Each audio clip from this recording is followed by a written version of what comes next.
इंसानी रिश्ते आईने में दिखते इंसान के अक्स की तरह होते हैं और वो उस कांच की तरह नाजुक भी होते हैं जो जरा सी ठेस से चूर चूर भी हो सकते हैं। और कांच के वो महीन टुकड़े सिर्फ उन रिश्ता खत्म करने वालों के दिलों को ही आहत नहीं करते, बल्कि हर उस इंसान के दिल और जीवन को लहूलुहान कर सकते हैं जो इन रिश्तों के हमसफर हमराही होते हैं। और ये पीड़ा किस कदर असहनीय हो जाती है, इसका एहसास सिर्फ उसे ही होता है जो इसे भुगत रहा होता है। ऐसी ही आप बीती की कहानी कहता है हमारा आज का क्राइम पेट्रोल डायल 100 का ये एपिसोड।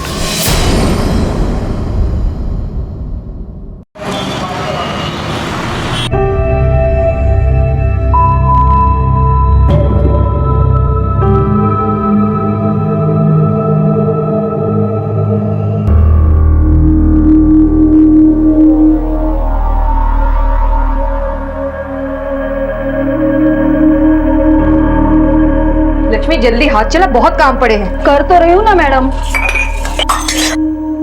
लक्ष्मी ये क्या है, हाथ में जान नहीं है तेरे? फिर से कब तोड़ दिए? अरे मैडम जानबूझ के थोड़ी किया जो इतना बोल रही हो आप। अरे क्या झगड़ रहे हो तुम दोनों? रवि किसी भी वक्त सगाई के लिए आता होगा और अब तक कुछ भी तैयारियां नहीं है। अरे फटाफट हाथ चलाओ और कर लो, वो लोग आते ही होंगे ना अभी। और लक्ष्मी ये क्या, फिर से तूने कब तोड़ डाला? लक्ष्मी फिर से अगर तेरे हाथ से कुछ टूट गया ना तो तेरे पगार में से पैसे काट लूंगी। चलो निपट लो, वो लोग आते ही होंगे। मैं आती हूँ फटाक से।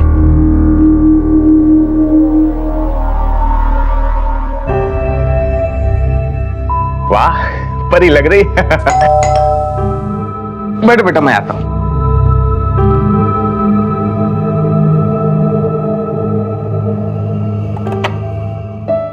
आइए। नमस्ते। कैसे? बढ़िया, आइए आइए, आप भी आइए, आइए अंदर आइए।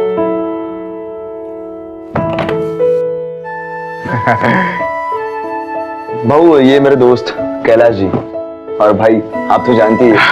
नमस्ते। और दादा और वहीनी साथ में आने वाले थे लेकिन वहीनी को काम निकला इसलिए नहीं आए। अरे कोई बात नहीं, भाभी नहीं आई तो, पर सगाई की अंगूठी तो नहीं घर पे भूल गए? ये क्या भूलने वाली बात है क्या दादा? नहीं, मैं खुद अपनी सगाई में भूल गया था। बाबा ने जो गालियां दी पूछो मत।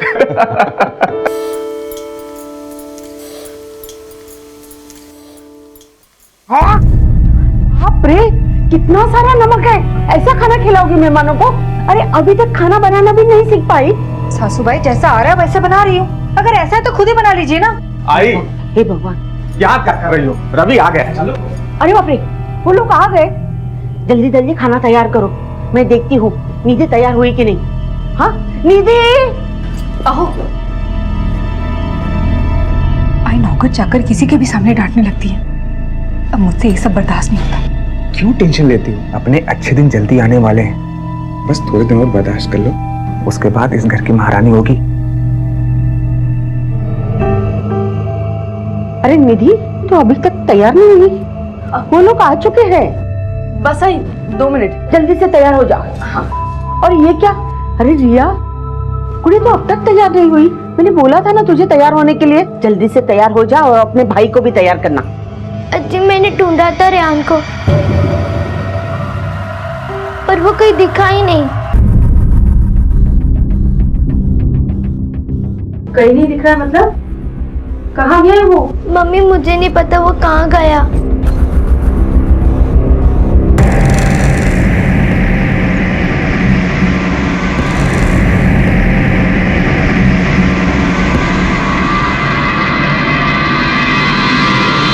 टेंशन मत ले, आ जाएगा।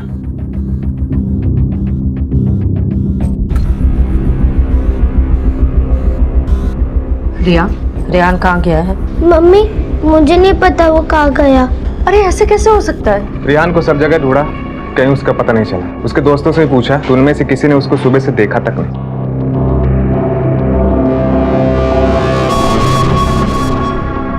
रिया, तुझे कुछ तो बता के गया होगा ना कि वो कहाँ जा रहा है या कहाँ जाने वाला है?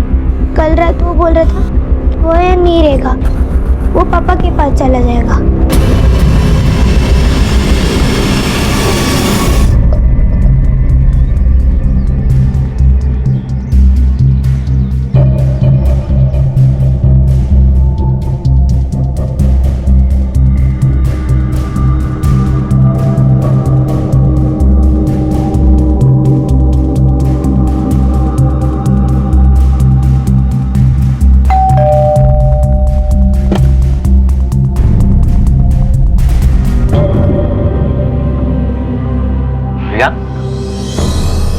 बेटा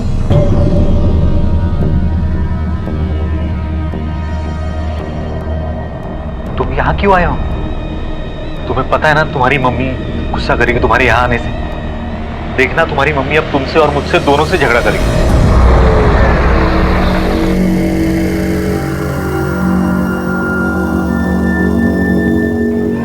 बेटा तुम्हें यहाँ नहीं आना चाहिए था। मुझे उन लोग के साथ नहीं रहना, मुझे आपके साथ रहना है। बेटा कितनी बार समझाऊं तुम्हें, तुम मेरे साथ नहीं रह सकते। कोर्ट ने तुम्हारी कस्टडी तुम्हारी मम्मी को दी है, इसलिए। पापा मम्मी शादी कर रही है। हाँ, उस रवि के साथ कर रही है ना। पापा मम्मी हमें उन्हें पापा बोलने कहती है, लेकिन वो हमारे पापा नहीं है। आप हमारे पापा हो। मुझे उन लोग के साथ नहीं रहना। मुझे और ताया को अपने साथ रख लो प्लीज।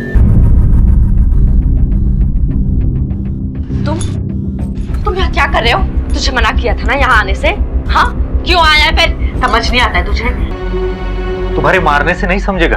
मैं भी यही कहना चाहती हूँ कि ये एक बच्चा है जिसकी कस्टडी मुझे मिली है। अगर तुमने इसे बहलाने फुसलाने की कोशिश की तो मैं तुम्हें नहीं छोड़ूंगी। और एक बात याद रख लो कि अब इसका तुम्हारे साथ कोई ना था। मुझे आपके साथ नहीं रहना, मुझे पापा के पास रहना है। पापा के पास रहना है ना? चल घर चल कर बता। चल पापा पापा पापा पापा चल पापा चल। 10 और 11 साल के रेहान और रिया अचानक बड़े हो गए थे और माँ बाप के अलग होने से अपने आप को असुरक्षित और लगभग अनाथ महसूस कर रहे थे।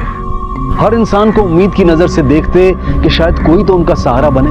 माँ बाप का प्यार और उनकी परवाह हर बच्चे का हक है, जिससे दोनों महरूम थे और हालात को अच्छी तरह से समझ रहे थे। माँ की अनदेखी और बाप की मजबूरी के बावजूद बच्चे पूरी कोशिश कर रहे थे अपने बचपन को बचाने की, लेकिन उनकी इस कोशिश पर शायद पानी फिर चुका था।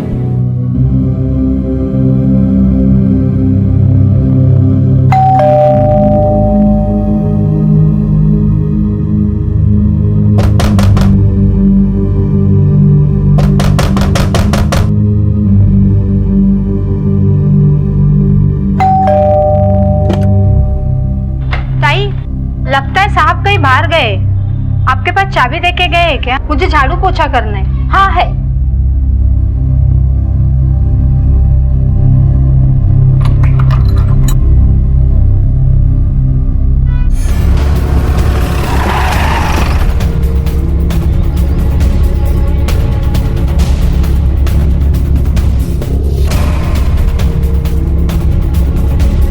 बॉडी को सबसे पहले घर में काम करने वाले भाई ने देखा था। लाश अगर अंदर पड़ी हुई थी तो भाई अंदर आई कैसे? सब पड़ोसी से डुप्लीकेट चाबी लेकर। पहले उसने डोरबेल बजाई थी, लेकिन दरवाजा किसी ने खोला नहीं तो उसे लगा घर पर कोई नहीं है। तो मुझे लगता है खून रात को ही हुआ था।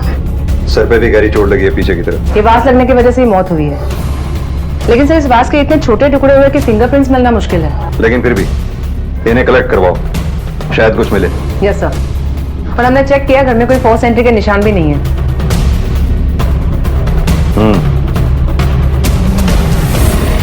लगता है कातिल इसका कोई जानकार था, तभी दरवाजे पे फोर्स एंट्री के निशान नहीं है। बिल्डिंग में सीसीटीवी है क्या? नहीं सर। एक काम करो सर, घर की अच्छी तरह से तलाशी लो, देखो क्या मिलता है।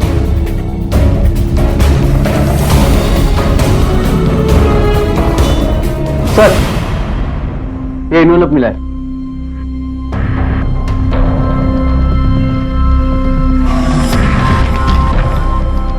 कोर्ट का नोटिस है सर।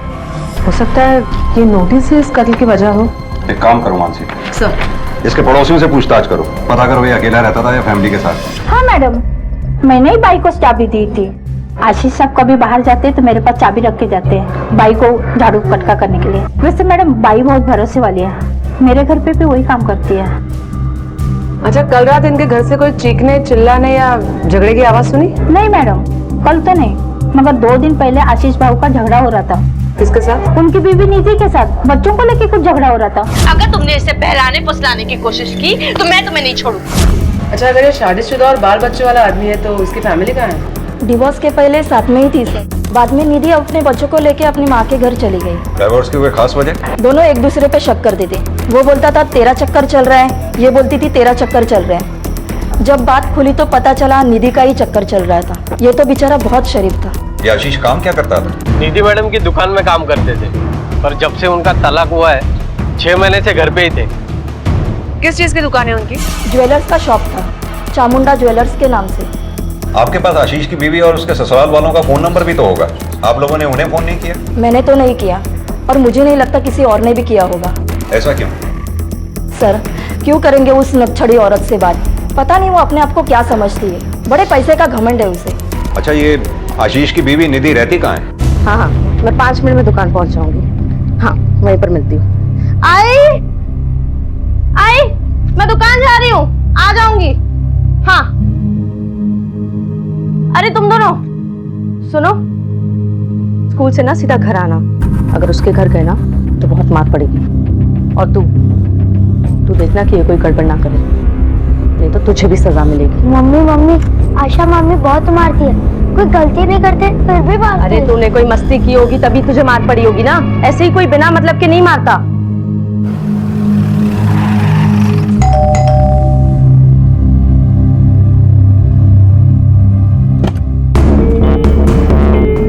निधि ना आए? जी मैं ही हूँ, कहिए। आशीष देशमुख को जानती हैं? हाँ, वो मेरे एक्स हस्बैंड हैं। लेकिन आप ये सब क्यों पूछ रहे हैं? कल रात उनका किसी ने खून कर दिया।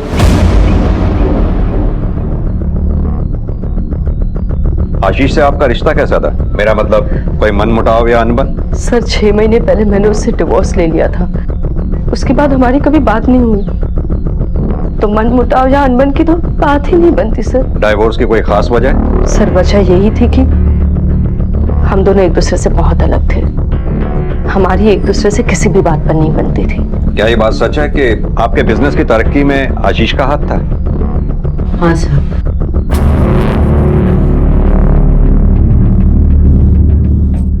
हाँ था सर, पर कुछ हद तक। हम सबने इस बिजनेस को बढ़ाने में खून पसीना एक किया है, और सबसे ज्यादा मेहनत तो मेरे भाई राजेश ने की है सर। आशीष तो सिर्फ एक एम्प्लॉय था। अगर बात इतनी सिंपल थी तो फिर आशीष अपना शेयर क्यों मांग रहा था? शेयर? कौन सा शेयर सर? उसने मुझसे कभी कोई शेयर की बात नहीं की। ये जानती हैं क्या? ये नोटिस की वो कॉपी है जो हमें आशीष के घर से मिली है, जिसमें साफ साफ लिखा है कि आशीष ने आपके बिजनेस को बढ़ाने में जो मेहनत की है उसके बदले में उसे शेयर चाहिए। और ये देखिए, ये है आपकी माँ के दस्तखत। आप ही के हैं ना ये? हाँ साहब। जब आपकी माँ ने ये नोटिस रिसीव किया तो ऐसा कैसे हो सकता है कि इसकी जानकारी आपको ना हो? एक मिनट सर। ओह, आप इसकी बात कर रहे हैं सर? हाँ सर, उसने ये नोटिस भेजा था और हमारा वकील उसका जवाब भेजने ही वाला था। सर, हमारा आज का नहीं पुश्तैनी बिजनेस है, वो 2 पैसे की मदद करेगा तो उसका शेयर कैसे बन जाएगा? तो ये बात है, ये बात आपको अच्छी नहीं लगी और इसी वजह से शायद आपने आशीष का कत्ल कर दिया। नहीं, मैंने मर्डर नहीं किया साहब। कहाँ थे आप उस वक्त जब आशीष का कत्ल हुआ? घर पे था साहब। और आप कहाँ थी? सर, मैं दुकान से 9 बजे निकलकर सीधा घर आ गई थी। ठीक है, जब तक ये केस सॉल्व ना हो जाए आप में से कोई भी हमसे पूछे बगैर ये शहर छोड़कर नहीं जाएगा। क्या हुआ निधि? आशीष को किसी ने। आप कौन? सर, मेरा नाम रवि है, निधि का मंगेतर। मिस्टर रवि, कल रात आप कहाँ थे? अपने घर था। और आप लोग क्यों पूछ रहे हो? पूछना हमारा काम है। चलो।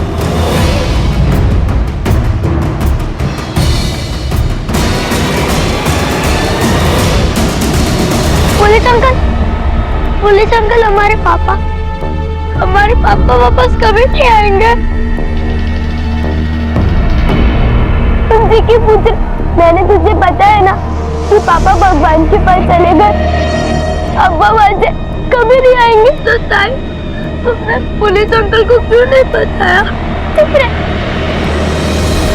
मानसी, हो सकता है आशीष का कत्ल इस नोटिस की वजह से किया गया हो।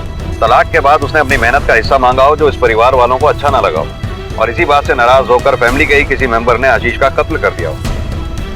पर वो हो कौन सकता है? सर, मुझे लगता है ये काम रवि का भी हो सकता है। जवान आदमी है लेकिन फिर भी अपने से बड़ी उम्र की, तलाकशुदा और 2 बच्चों की माँ से शादी कर रहे हैं। वो निधि नहीं बल्कि उसके बिजनेस के लिए उससे शादी कर रहे हैं। जाहिर सी बात है आशीष का नोटिस उसे अच्छा नहीं लगा होगा। लेकिन निधि अकेली इस बिजनेस की हिस्सेदार नहीं है, उसका भाई भी तो है।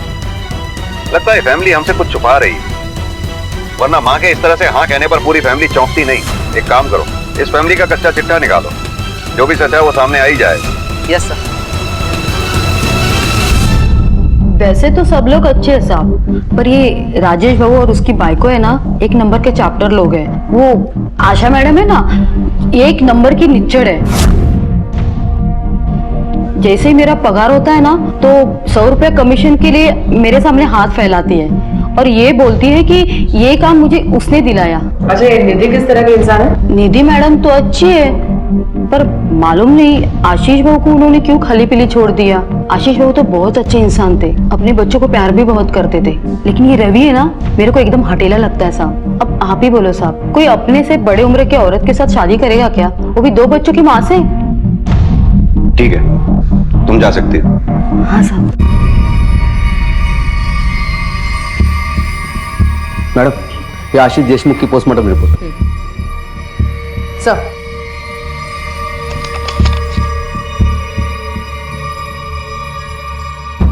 आशीष का कत्ल रात 10 से 12 बजे के बीच में हुआ। मौत सिर के पिछले भाग में गंभीर चोट लगने की वजह से हुई। आशीष ने खुद को बचाने की कोशिश भी नहीं की और बॉडी पे कोई स्ट्रगल मार्क्स भी नहीं।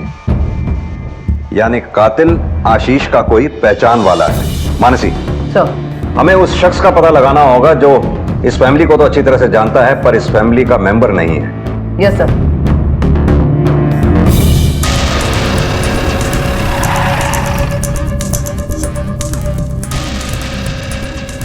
इस दुकान का मैनेजर कौन है? जी मैं हूँ, कहिए। कितने साल से काम कर रहे हैं आप चामुंडा ज्वेलर्स में? 36 साल हो गए साहब। जब भी रघुनाथ जी ने पहली दुकान खोली ना, तब से। और वो आशीष, वो कब से काम कर रहा था? बहुत कम उम्र में आया था सर वो, करीब 20 साल हो गए। यानी आशीष और निधि के बीच अफेयर काम के दौरान हुआ? नहीं सर, निधि की तो अरेंज मैरिज थी। लव तो उसे कोई संग्राम शिर्के नाम के आदमी से था, जिसे वो रघुनाथ जी बिल्कुल पसंद नहीं करते थे। आपके कहने का मतलब है कि ये शादी निधि की मर्जी के खिलाफ हुई थी? जी सर, आप ऐसा कह सकते हैं। वैसे रघुनाथ जी को निधि को उस संग्राम से अलग करना था, तब भी आशीष एक नई दुकान की प्रपोजल लेके उनके पास आ गए। उससे वो बहुत खुश हो गए। एक दिन मैं दुकान के अकाउंट्स लेके उनके घर गया था, तो मैंने देखा सर, ये पिछले महीने का अकाउंट स्टेटमेंट है, किससे कितना पैसा आना बाकी है और निधि, 1 मिनट। मैंने तुमसे कहा था ना, इतनी देर तक रात में मत घूमना। कहां से आ रहे हो इतनी रात को? पापा, वो तुम्हारी शादी होने तक तुम अब घर से बाहर पैर नहीं रखोगी, समझी? शादी? मैंने तुम्हारी शादी आशीष से तय कर दी है और वो बहुत। बाबा प्लीज, मैं आशीष से शादी नहीं करूंगी। मैं सिर्फ संग्राम। अगर तुम्हारे मुंह से संग्राम का नाम दोबारा निकला और तुमने आशीष से शादी नहीं की, तो मैं तुम्हें जायदाद से बेदखल कर दूंगा। ह्या गोष्टीचा परिणाम झाला साहेब, और निधि ने चुपचाप आशीष से शादी कर दी। जब निधि ने आशीष से शादी कर ही ली थी, तो फिर तलाक इतने साल बाद क्यों? क्या कारण था? कसं सांगू तुम्हाला साहेब, वो किसी एक आदमी के साथ पूरी जिंदगी बिताने वाली लड़की नहीं है। उसने ये शादी मजबूरी में तब तक चलाई जब तक रघुनाथ जी जिंदा थे, और उनके देहांत के बाद उसका रवि के साथ अफेयर शुरू हो गया। ये रवि काम क्या करता है? वो गोल्ड एजेंट है। हमारी दुकान के लिए जितने भी गोल्ड की जरूरत होती है वही सप्लाई करता है। ये निधि और रवि के अफेयर के बारे में आशीष जानता था? हाँ जानता था सर। निधि, कुछ तो शर्म करो। 2 बच्चों की माँ होकर तुम ये सब कर रही हो। सोचो बच्चों पे क्या असर पड़ेगा। बच्चों के लिए मैं ये सब भुलाने के लिए तैयार हूँ। तुम अपना काम करो, मेरा दिमाग मत खराब करो। अच्छा, मतलब तुम ऐसे नहीं मानोगे? मैं आज ही रवि को बोल दूंगा कि हम उसकी एजेंसी से गोल्ड नहीं लेंगे। तुम कौन होती हो ये डिसीजन लेने वाले? किस वहम में जी रहे हो तुम? तुम इस बिजनेस में सिर्फ एक एम्प्लॉय हो और कुछ नहीं। और मैं कोई तुमसे प्यार नहीं करती, ना ही तुम्हारे प्यार में पागल हूँ। ये तो बाबा ने मेरी शादी जबरदस्ती तुमसे करवा दी, और अब वो है नहीं तो मुझे कोई नहीं रोक सकता। मुझे जो चाहिए मैं वही करूँ, समझ गए? आशीष बहुत शरीफ आदमी था सर। अच्छा, एक बात बताइए, ये निधि परसों रात दुकान से कितने बजे निकली थी? सर दुकान 9 बजे बंद होती है, तभी निकली थी। और ज्वेलरी की आप लोगों की कितनी दुकानें हैं? 3 दुकानें हैं सर, 2 यहाँ मुंबई में और एक नई मुंबई में। यहाँ की एक दुकान निधि संभालती है और दूसरा रवि। और वो नवी मुंबई वाली दुकान राजेश देखता है? राजेश का दुकान देखता है सर, उसको तो दुकान में एंट्री नहीं है। वो क्यों? जब रघुनाथ जी जिंदा थे, राजेश ने एक बहुत बड़ा गफला किया था सर। कैसा घपला? उसने नकली ज्वेलरी किसी कस्टमर को बेची, असली ज्वेलरी चुपके से दूसरे कस्टमर को बेची और सारा पैसा खा गया। लेकिन आशीष ने उसकी ये चोरी पकड़ी थी और तभी से रघुनाथ जी ने उसके लिए दुकान में एंट्री बंद कर दी, जो आज तक बंद है। सर रघुनाथ जी को यह बात इतनी बुरी लगी कि उन्होंने अपनी वसीयत में सारी जायदाद निधि और उनकी पत्नी के नाम कर दी और राजेश को हर महीना सिर्फ 10,000 मिलेंगे ऐसा लग दिया। थोड़ा और डालना मैं। कौन बे? अरे सब क्या हुआ? साहब मुझे यहाँ क्यों लेके आए? एक बात बता, ज्वेलरी की तुम्हारी 3 दुकानें हैं ना? हाँ साहब। कौन सी संभालता है? साहब मैं किसी भी चला जाता हूँ जिसपे निधि बोलती है। संभालना तो दूर, हमें यह भी पता है कि तीनों दुकानों में तेरी एंट्री तक बैन है, जिसकी वजह है आशीष। उसने तुझे चोरी करते हुए पकड़ लिया था, इसलिए तूने उसका कत्ल कर दिया है ना? साहब ये सच है कि उसकी वजह से मेरी एंट्री बंद है, लेकिन कभी मैं बदला लेने के बारे में सोचा तक नहीं साहब। आशीष उस रात मैं घर पे ही था, कहीं बाहर नहीं गया। मुझे लगता है कि कोई और है इसके पीछे। साहब कौन? रवि साहब। साहब रवि आदमी नहीं सांप है, वो हमारा बिजनेस हाँपना चाहता है। आशीष ने जब अपना हिस्सा मांगा तो उसको लगा कि आधा बिजनेस लेके जाएगा। साहब मुझे ऐसा लगता है कि उसी ने खून किया।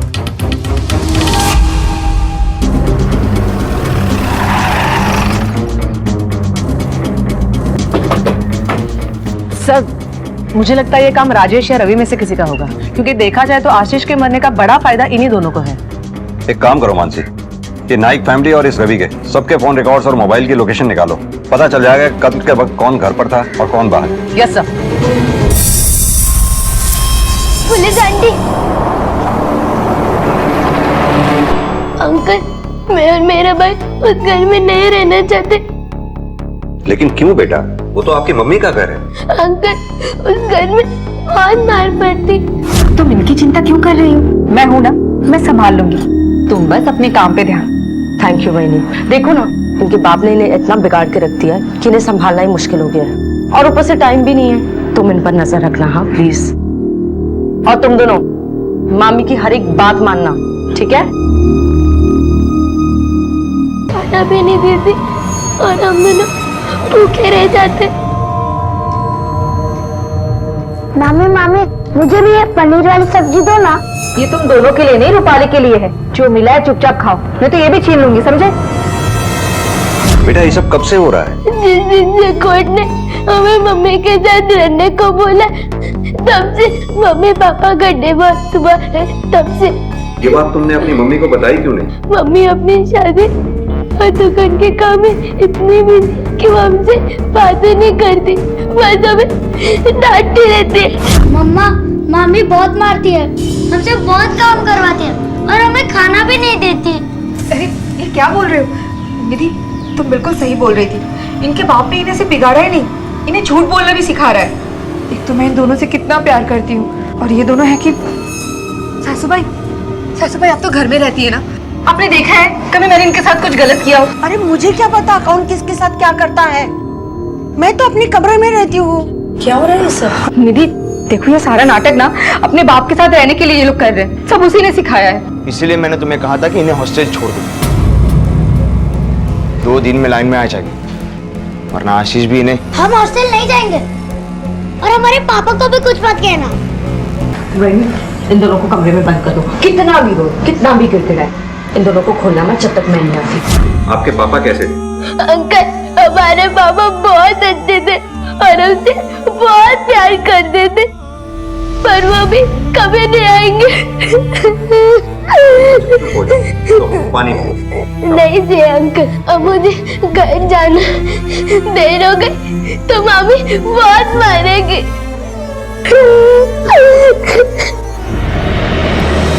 कुछ बोले क्या?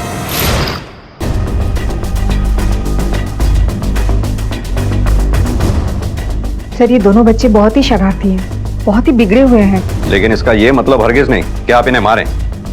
आप जानती हैं, अगर ये बच्चे आपके खिलाफ पुलिस कंप्लेंट कर दें तो हम आपको चाइल्ड टॉर्चर के केस में गिरफ्तार कर सकते हैं। आइंदा ऐसा ना हो, ये आपको पहली और आखिरी वार्निंग है। जी सर। और आप, कोर्ट अक्सर माँ को बच्चों की कस्टडी इसलिए देती है क्योंकि माँ बच्चों की देखभाल बेहतर तरीके से कर सकती है। आपके केस में तो बिल्कुल उल्टा ही है। आपने तो पलट कर देखा तक नहीं कि आपके बच्चे किस हाल में जी रहे हैं। रिया और रेहान ने रिश्तों को तार तार होते देखा था। माता और पिता दोनों की छत्र छाया चाहने वाले बच्चे किसी एक से भी महरूम थे क्योंकि सबको अपनी पड़ी थी, और पिता जिसके साथ वो रहना चाहते थे उसे उनसे हमेशा के लिए छीन लिया गया था। आशीष की हत्या का शक पुलिस को नाइक परिवार के हर सदस्य के साथ साथ रवि पर भी था, और इस शक के सिरे मोबाइल लोकेशन रिकॉर्ड आने के बाद कुछ खुलने लगे थे। सर दोनों, सर नाइक फैमिली के कॉल रिकॉर्ड और ये मोबाइल लोकेशन। ठीक है।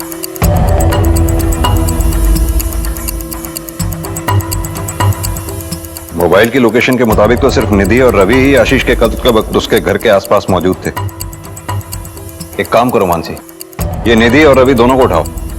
अब ये खुद ही बताएंगे कि इन्होंने ये काम को अंजाम कैसे और क्यों दिया। Yes sir. निधि, ये चाय पी लो। नहीं चाहिए मुझे तुम्हारी हाथ की चाय। ले जाओ सर।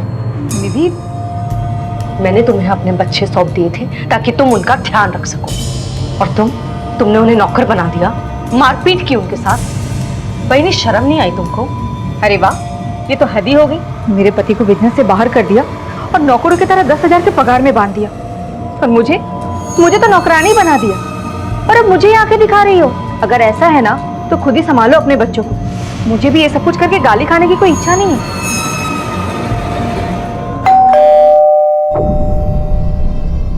मिस निधि जी, तुमने तो कहा था जिस रात आशीष का खून हुआ था उस रात तुम 9 बजे दुकान से निकलने के बाद घर पर ही थी। जी हाँ, मैं दुकान से निकलने के बाद घर पर ही थी। तुम्हारा मोबाइल लोकेशन आशीष का घर दिखाई दे रहा है। अगर तुम घर पर ही थी तो शायद तुम्हारा मोबाइल अकेले गया होगा आशीष के घर। चलो गाड़ी में बैठो। गाइला चलो। और मैडम, अब इसे कहाँ लेके जा रही हो? मम्मी मम्मी मम्मी, आज पुलिस आंटी मम्मी को कहाँ ले गई? ये देखिए, आपके बजट में और मजबूत भी है। चलो, आपको बड़े सामने पुलिस स्टेशन में बुलाया है। मैं और निधि आशीष को मिलने गए थे मैम, लेकिन मैं नीचे था और सिर्फ निधि ऊपर चली गई उससे मिलने। सुनो, मैं उससे मिल के आती हूँ। मैं भी आता तुम्हारे साथ। उस आदमी का क्या भरोसा, तुम्हें कुछ किया था? अरे नहीं, तुम टेंशन मत लो, वो ऐसा आदमी नहीं है, वो ऐसी कोई हरकत नहीं करेगा। ठीक है, 10 मिनट के अंदर वापस नहीं आए तो मैं ऊपर जाऊंगा। ठीक है। क्यों गई थी तुम आशीष के घर? उसके भेजे नोटिस के बारे में बात करनी। मैं उसे समझाने गई थी कि उसका उसमें कोई शय नहीं बनता, और मुझे लगा था कि वो समझ जाएगा, लेकिन सर जब मैं वहां पहुंची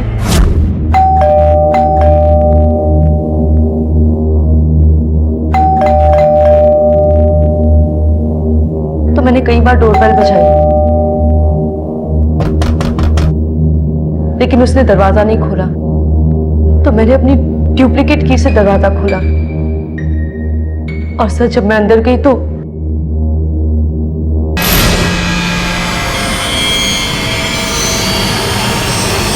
सर उसके बाद रवि ने मुझे अपने घर छोड़ा और वो भी चला गया। तुम दोनों के मोबाइल की लोकेशन के मुताबिक आशीष के यहाँ जाने से पहले तुम दोनों अपने अपने घर पर थे, यानी तुम दोनों वहां अलग अलग पहुंचे। जी सर। तो तुम वहां पहले पहुंची थी या रवि?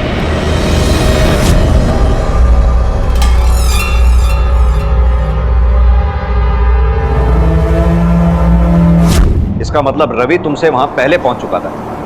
जी। साहब मेरे खुद से गया। साहब बोलो। साहब निधि से सिर्फ 10 सेकंड पहले मैं वहां पे पहुंचा था। मैंने सचमुच कुछ नहीं किया। मैं नहीं मारा आशीष को। झूठ सच का पता हम लगा लेंगे, तू बस अपनी फिक्र कर। बैठा के रखो इसे और इसकी मैडम को भी। साहब प्लीज। सर मुझे लगता है ये खून इन्हीं में से किसी एक ने या फिर शायद दोनों ने मिलकर किया होगा। हमें गुमराह करने के लिए झूठी कहानी बता रहे हैं। हो सकता है। फिंगरप्रिंट्स की रिपोर्ट में कुछ आया? सर रिपोर्ट्स के मुताबिक आशीष के घर में लगभग सभी के उंगलियों के निशान मिले हैं, बच्चों से लेकर रवि तक। ये दोनों तो कत्ल की रात वहाँ गए ही थे, लेकिन बच्चे भी तो बाप से मिलने अक्सर जाते होंगे। और वो कांच के टुकड़े, उन पे कोई फिंगरप्रिंट्स? नहीं सर, उन पे भी किसी के फिंगरप्रिंट्स नहीं मिले। सबके कॉल रिकॉर्ड्स फिर से चेक करो, एक एक नंबर का पता लगाओ कि किसका है। सब निधि के कॉल रिकॉर्ड्स में एक नंबर मिला है जिस पर 2 दिन पहले तक दिन में 2 से 3 बार बात हुई है। पता किया नंबर किसका है? यस सर, संग्राम शिर्के का है। संग्राम शिर्के? निधि की तो अरेंज मैरिज थी, लव तो उसे कोई संग्राम शिर्के नाम के आदमी से था। ये तो निधि का पहला बॉयफ्रेंड है। यस सर, मुझे लगता है निधि ने उसी की मदद लेके आशीष का खून किया होगा। पॉसिबल है। एक काम करो, ये संग्राम शिर्के का एड्रेस निकालो, पता करते हैं निधि के पास से प्रेजेंट में अचानक आया कैसे। Yes sir.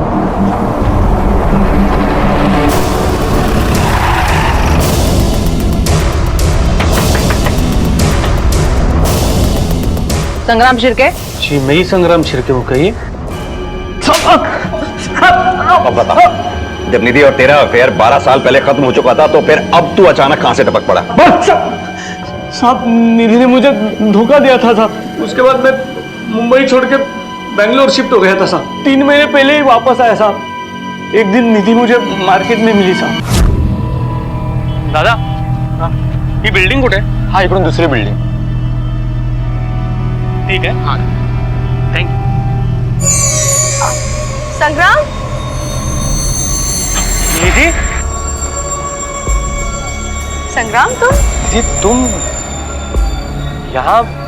यहाँ मतलब? ये मेरी तो दुकान है। ये सब छोड़ो, ये बताओ तुम कैसे हो? बुरा चल रहा है सब कुछ, नौकरी भी नहीं है। मैं कुछ मदद कर सकती हूँ? तुझे पता है निधि की पहली शादी टूट चुकी है और अब वो दूसरी शादी करने जा रही है। हाँ पता है साहब। उसके बावजूद भी तुम दिन में 3-3 बार उससे इतनी लंबी बातें करते थे। नहीं साहब, मैं तो बहुत कम फोन करता था उसको, वही बार बार मुझे फोन करती थी साहब। और वो बोलती थी। सीधी तरह से बताएगा या मैं अपने ढंग से पूछूं? बताता हूँ साहब। उसने मुझे आशीष का खून करने के लिए कहा था साहब, सुपारी दे रही थी आशीष की, और इस काम के लिए काफी सारे पैसे भी देने की बात कर रही थी साहब। उन्हीं काफी सारे पैसों की लालच में तूने आशीष का खून कर दिया है ना? तुमने आशीष को मारने की सुपारी दी थी? सुपारी? नहीं सर।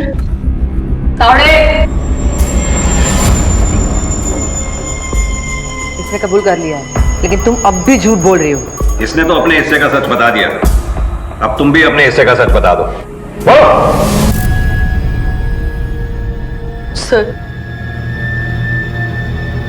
सर वो आशीष मुझे धमकी दे रहा था कि वो मेरे दोनों बच्चों की कस्टडी छीन लेगा, कोर्ट में अपील करेगा, बिजनेस का शेयर लेके रहेगा, और उसके लिए उसने मुझे नोटिस भी भेजा था। मैं बहुत परेशान हो गई थी, समझ ही नहीं आ रहा था क्या करूं। और तभी मैंने संग्राम को उसे मारने के लिए कहा था, लेकिन सर उसने मना कर दिया। क्योंकि इसने मना कर दिया उसे मारने के लिए तो तुमने यह काम किसी और से करवाया? नहीं सर मेरा यकीन कीजिए सर, मैंने ना तो मर्डर किया और ना ही करवाया है। सर प्लीज मेरा यकीन कीजिए, मैंने नहीं किया है सर, मैंने उसे नहीं मारा है सर, नहीं मारा है मैंने। देखा आखिरी बार तेरे को कह रहा हूँ, अपने हिस्से का मेरा नाम कर दे, वरना तू समझ ले। तू क्या करेगा? हाँ क्या करेगा? मैं तेरे नाम पे कुछ भी लिख के देने वाली नहीं हूँ, समझा? अरे क्यों जिद कर रही हो? अब हम दोनों ही तुम्हारे बुढ़ापे का सहारा है। निधि वापस नहीं आने वाली। निधि ने और रवि ने आशीष का खून किया, समझी? तुम झूठ बोल रहे हो। मेरी मम्मी ने मेरे पापा को नहीं मारा। सर निधि शुरू से हर बात पे हमसे झूठ बोल रही है, अब भी वो हमें गुमराह कर रही है। मुझे लगता है ये खून उसने किया नहीं होगा, किसी और को सुपारी देकर करवाया होगा। नहीं मानसी, अगर निधि ने किसी और को सुपारी दी होती तो उस क्रिमिनल का नंबर निधि के कॉल रिकॉर्ड्स में जरूर मिलता। हमारे हाथ में अभी भी कोई सॉलिड प्रूफ नहीं है। सर अभी वायरलेस पे खबर आई है, मार्केट के पीछे वाली गली में 9-10 साल के लड़के की लाश मिली है, और सर 11-12 साल की लड़की जख्मी हालत में मिली है। लड़की को हॉस्पिटल में भेज दिया है। लड़की का नाम रिया है। सर के पीछे किसी भारी चीज या पत्थर से वार किया गया। एक काम करो, जरा आसपास अच्छी तरह से छानबीन करो, देखो कोई मर्डर वेपन मिलता है क्या। Okay sir. मानसी एक बात समझ में नहीं आई, ये बच्चे इतनी रात को यहाँ कर क्या रहे थे? Gaitonde yes sir. सबसे पहले इसे किसने देखा था? सर इन्होंने देखा।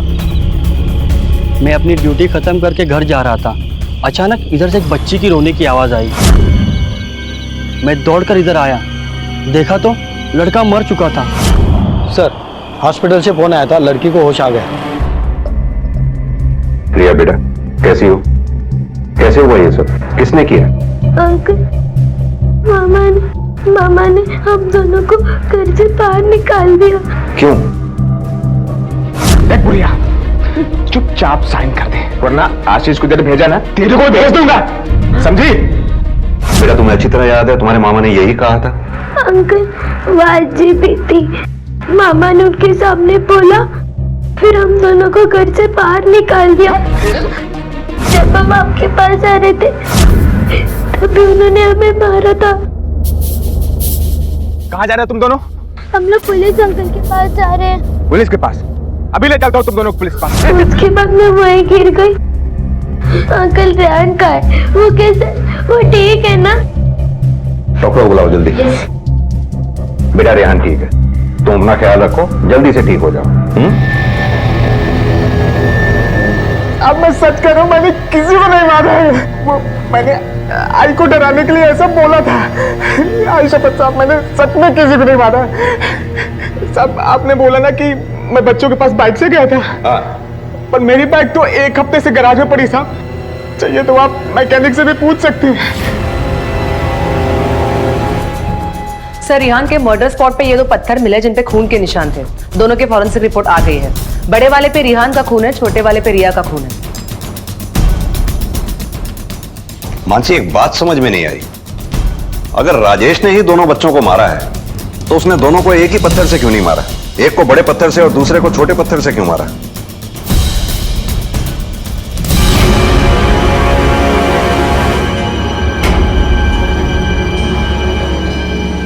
रेहान का वो कैसा? वो ठीक है ना अंकल? तुम ही बताओ बेटा, रेहान ठीक है या नहीं? मैं कैसे? देखो बेटा, हमें पता है तुमने ही रेहान को मारा है। पहले बड़े पत्थर से तुमने रेहान के सिर पे पीछे से वार किया और फिर छोटे पत्थर से अपने यहां सिर पे आगे से चोट लगा ली। क्यों किया तुमने ऐसा? बोलो बेटा, बताओ तुमने अपने भाई रेहान को क्यों मारा? क्योंकि अंकल, क्योंकि मुझे पता था कि पापा को मैंने ही मारा है।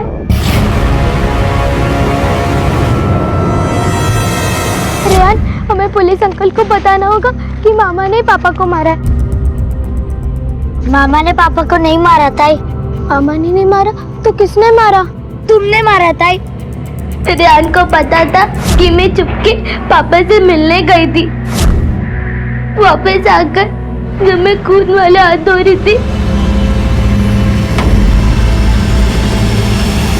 तब से वही मेरे पीछे पड़ा था कि मैं आपको सब सच सच बता दूं। तुम्हारी वजह से पापा भगवान के पास गए, तुम्हारी वजह से मम्मी को पुलिस आंटी ले गई, तुम्हारी वजह से सिर्फ मैं सबको बता दूंगा, मैं सबको बता दूंगा।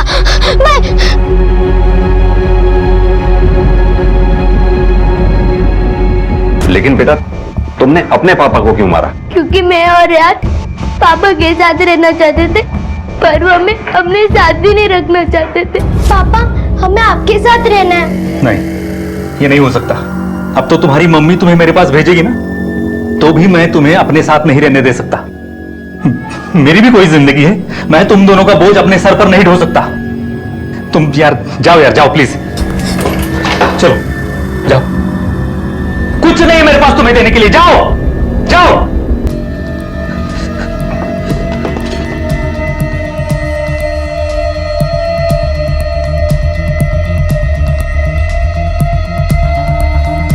मम्मी और पापा ने हमारे साथ ऐसा क्यों किया?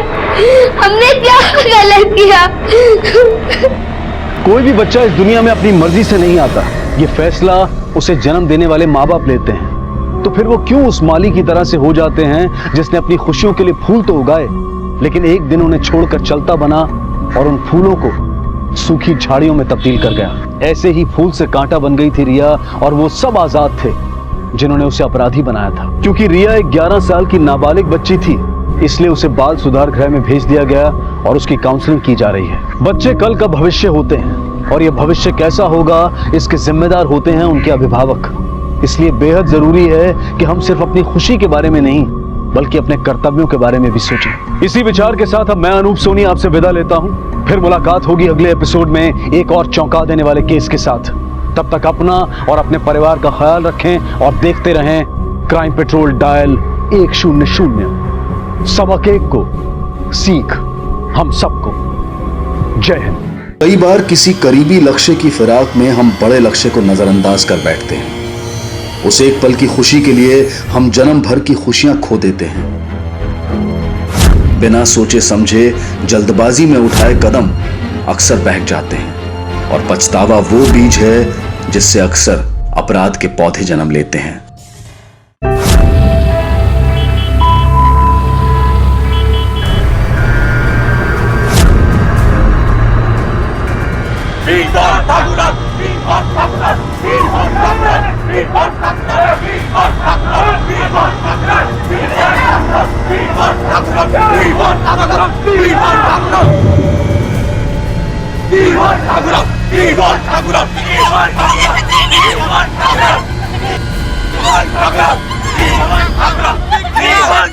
Hello hello police.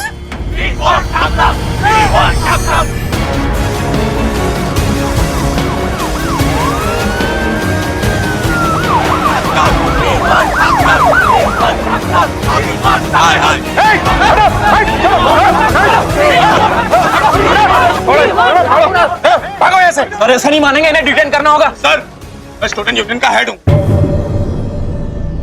और ये हम स्टूडेंट और टीचर के बीच का मामला है। आप लोग इसमें मत पड़े तो बेहतर होगा। जितनी तेरी एज है ना उससे ज्यादा पुलिस डिपार्टमेंट का एक्सपीरियंस है मेरे पास। चुपचाप खड़ा रहे।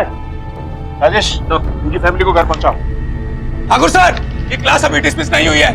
लोग वापस आकर आपकी क्लास लेंगे और ये मत सोचना इन पुलिस वालों को बुलाकर आप बच गए हो। चलिए आप चलिए प्लीज चलिए। कहते हैं कि हमारे जीवन में शिक्षक का महत्व माता पिता से भी ऊंचा होता है। माता पिता से हमें जिंदगी तो मिलती है लेकिन जिंदगी जीने का तरीका हमें हमारे शिक्षक ही सिखाते हैं। मनमुटाव या तनाव रिश्ते में आम सी बात है। विचारों के मतभेद इस तनाव का मुख्य कारण बनते हैं। लेकिन जहां पर रिश्तों की अहमियत इस अहंकार से ज्यादा हो वहां रिश्ते संभल ही जाते हैं। और ऐसे छोटे मोटे मनमुटाव छात्रों और शिक्षकों के बीच भी देखने को मिलते हैं। लेकिन मुंबई के कांदीवली के इस कॉलेज में ऐसा क्या हुआ था कि जिसकी वजह से मर्यादा और तहजीब की सारी सीमाएं लांघ दी गई। आखिर क्यों कुछ बच्चे अपने कॉलेज के प्रिंसिपल के साथ इस तरह बर्ताव कर रहे थे, उन्हें सबके सामने बेइज्जत कर रहे थे। देखो मैं तुम्हारी मानसिक हालत समझ सकता हूँ लेकिन तुम्हारे कुछ जवाब मुजरिम को सलाखों के पीछे पहुंचा सकते हैं। क्या तुम्हारे साथ रेप हुआ है? किसने किया ये? हाँ सर मेरे साथ रेप हुआ। सर ठाकुर सर ने मेरे साथ रेप किया सर। सर उस रोज हम ठाकुर सर से हॉस्टल के रूम में क्लास ले रहे थे। x plus y plus x plus y is equal to 180. So 2x plus 2y is equal to. Hello नहीं हम अभी नहीं पाएंगे, हम पढ़ रहे। सॉरी सर वो दोस्त बाहर बुला रहे हैं क्रिकेट प्रैक्टिस के लिए। एक बात बताओ, तुम दोनों को स्कॉलरशिप चाहिए या खेलकूद में करियर करना है? तुम दोनों के घर वालों ने तुमको अब तक बहुत मुश्किल से पढ़ाया है। अब इससे आगे शायद तुम्हारे घर वालों को तुम्हें पढ़ाना मुश्किल होगा, तो तुम्हें मन लगा के पढ़ना होगा, स्कॉलरशिप लेनी होगी, तो ही ये पॉसिबल है। तो मन को पढ़ाई के अलावा और किसी भी चीज में मत लगाना प्लीज। थोड़ी देर बाद सर राघव वहां से चला गया और ठाकुर सर ने मुझसे वहीं रुकने को कहा। सर उन्होंने कहा कि एक चैप्टर और खत्म करूं। क्या है सर? वो कॉल आया था। क्यों डिस्टर्ब कर रहे हो बार बार? तुम्हें जाना है कहीं? जाओ। तुम कहाँ जा रहे हो? बैठो बैठो यहाँ। सर पर चैप्टर तो सर पूरा हो गया। मैं कुछ इंपॉर्टेंट बता रहा हूँ ना। सर मुझे अंदाजा ही नहीं था कि ठाकुर सर उस रोज मुझे किसी खास मकसद से रुकने को बोल रहे हैं। थोड़ी देर बाद सर वो मेरे पास आए और सर मुझे बिल्कुल अजीब ढंग से सर छूने लगे थे सर। क्या है ये? लिखो लिखो तुम लिखो। सर ये क्या कर रहे हैं आप? स्कॉलरशिप चाहिए ना? हाँ हाँ सर, पर स्कॉलरशिप नहीं मिलेगी ना तो फैमिली का ध्यान कैसे रखोगे? उनकी तो उम्मीद है ना तुम पर। प्लीज सर, ये क्या कर रहे हैं सर ये क्या कर रहे हैं?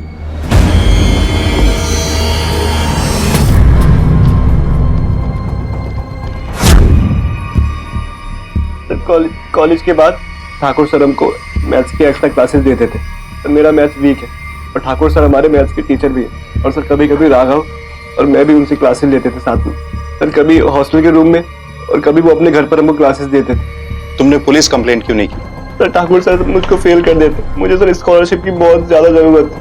मेरी फैमिली की मुझसे बहुत उम्मीद है और वो उम्मीदों को जिंदा रखने के लिए स्कॉलरशिप बहुत जरूरी थी। सर मैं ये बात किसी को बताना नहीं चाहता था, पर कल रात सर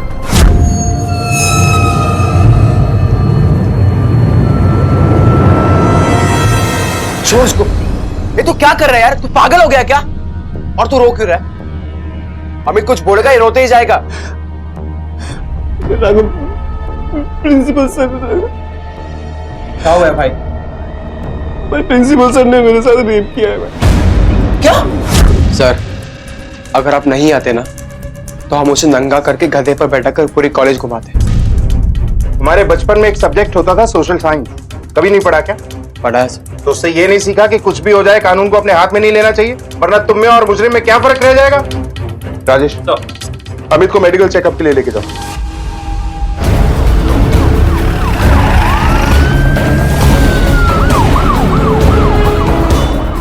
मैंने अमित का रेप? आपको अमित ने कहा? अमित और राघव तो मेरे बेटे जैसे हैं, पढ़ाई में तेज है, काफी गरीब है, इसलिए सारे नियमों को अनदेखा करके उनको पढ़ाया ताकि उनको स्कॉलरशिप मिले, जिंदगी में आगे बढ़े। उन्होंने कहीं उनकी इस जरूरत को पूरा करने के लिए आपने अपनी जरूरत का हल तो नहीं ढूंढ लिया ठाकुर साहब? नहीं तो आपने भी उंगली को टेढ़ी करने का सोचा होगा। मैं एक शिक्षक हूँ, शिक्षक। मैंने हमेशा अपने स्टूडेंट्स का भला ही चाहा है सर। आज ये घिनौना आरोप मुझ पर लगा। देखिए सर, आज तक जिन सिद्धांतों पर और उसूलों पर मेरी जिंदगी मैंने काटी, ये सिर्फ दो मिनट की खुशी के लिए उन सिद्धांतों को और उसूलों की बलि नहीं चढ़ा सकता मैं।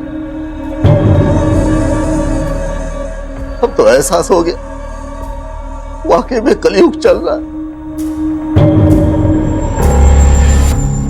इतना खिलौना आरोप मुझ पर। ये सही कह रहे, ये ऐसा कुछ कर ही नहीं सकते सर। सर इन्हें देखकर लगता नहीं कि इन्हें ऐसा कुछ करने की जरूरत है। सर 30 साल का टीचिंग करियर, एक बेटी एक बेटा, साथ में बीवी। सर उम्र के इस पड़ाव में इतने रेप्यूटेड कॉलेज के प्रिंसिपल होने के बाद सर मामला कुछ और ही है। राजेश, जुर्म करने की सोच एक ऐसी गंदी बीमारी है जो न वक्त देखती है, ना उम्र देखती है और ना ही इंसान देखती है। हो सकता है कि ठाकुर ने कुछ नहीं किया, या फिर यह भी हो सकता है कि ठाकुर बहुत ही शातिर है। सर मुझे लगता है कि मेडिकल रिपोर्ट से काफी कुछ क्लियर हो जाएगा। राजेश, अमित के साथ बलात्कार हुए 2 हफ्ते से ज्यादा का वक्त गुजर चुका। मुझे शक है कि इस रिपोर्ट से हम किसी भी नतीजे तक पहुंच पाएंगे। जब तक रिपोर्ट आती है, इन दोनों की कुंडली निकालो, पता करो कि कॉलेज के प्रोफेसर्स और स्टूडेंट्स क्या सोचते हैं इस बारे में, खास तौर पर इन दोनों के रिलेशन और कैरेक्टर के बारे में। सब चलो।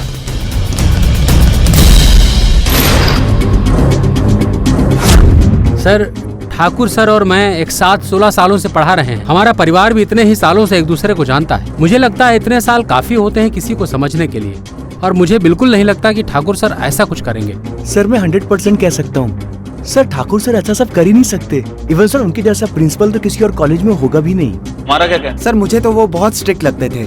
मैंने सुना है कि वो स्टूडेंट्स को ऑफिस में बुला के स्ट्रिक्टली पनिश करते थे, और सर स्टूडेंट्स वहाँ घंटों कान पकड़ कर बैठे होते थे। कभी देखा उन्हें किसी को पनिश करते हुए? नहीं सर, मैंने तो बस सुना है। सर मैंने जब ठाकुर सर के बारे में सुना तो मेरे कानों को तो भरोसा ही नहीं हुआ, और मुझे लगता नहीं कि वो ऐसा कुछ कर सकते हैं। अमित काफी डिसेंट लड़का है, वो झूठ क्यों बोलेगा? फिर बाकी तो भगवान ही जाने की सच क्या है। सर मैं यहाँ का सबसे ओल्ड स्टूडेंट हूँ। इतना उस ठाकुर को या बाकी के प्रोफेसर्स को मैं जानता हूँ ना, उतना कोई और नहीं जानता। सर वो ठाकुर एक नंबर का। पास संभाल के जुबान पे लाना। मैं तेरा टीचर नहीं हूँ जो केवल तुझे मुर्गा बना के छोड़ दूंगा। Sorry sir. सर मैं यहाँ का स्टूडेंट यूनियन हेड हूँ, तो यहाँ निगरानी रखता हूँ। वैसे सर मैंने एक बात हमेशा देखी है, ठाकुर सर उन बच्चों पर कुछ ज्यादा ही मेहरबान होते हैं जो थोड़े गरीब हैं। आप समझ रहे हैं ना सर मैं क्या कहना चाहता हूँ?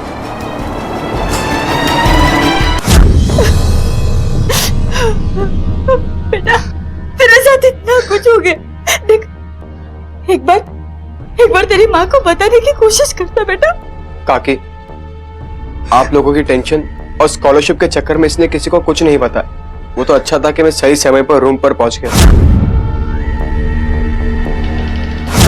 बेटा पर तू बोल रहा था ना कि प्रिंसिपल साहब बहुत अच्छे हैं, तेरी मदद करते हैं। मुझे नहीं पता था माँ कि ये सब हो जाएगा।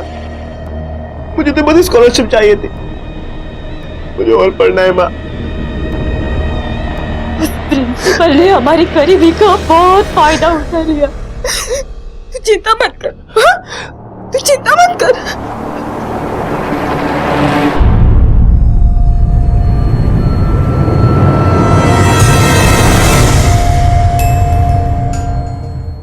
क्या चाहिए भी तुम्हें? हम लोग सोच रहे थे क्यों ना तेरे बाप को थोड़ा और सबक सिखाया जाए। क्या बोलता है? देख तेरे बाप ने चोरी छिपे अमित के साथ जो करना था कर लिया, पर हम लोग जो तेरे साथ करेंगे ना, कह के करेंगे।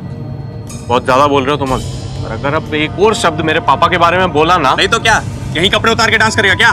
क्या आइडिया है? और हाँ बेटा, तेरे बाप के सामने से नंगा मत जाना, तेरा बाप ने बहुत जोश है। मार साले को, मार।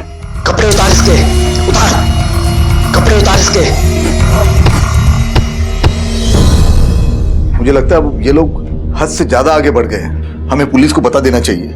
कोई फायदा नहीं होगा, सबको यही लगता है अमित के साथ वो सब आप ही ने किया है, कोई हमारे सपोर्ट में खड़ा नहीं होगा।